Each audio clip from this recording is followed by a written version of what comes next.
Beast mode ka na ba? Dahil sa traffic. Irita ka na ba sa gobyerno natin? Op, kalma lang kapatid. Op, kalma lang kapatid. Sa sarili ay subukan mong makinig. Nag-iinit ka, kailangan mo na ng sa malamig sa malamig.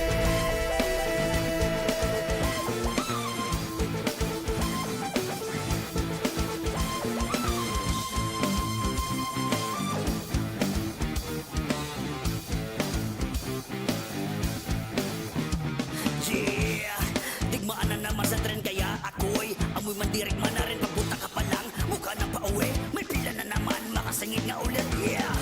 Nababahala na lang, palagi pag umuulan, bahana naman. Para bang sagot nila'y bahala ka dyan. Walang basurahan dito na lang sa daan ikaw. Beast mode ka na ba? Dahil sa traffic. Irita ka na ba sa gobyerno natin?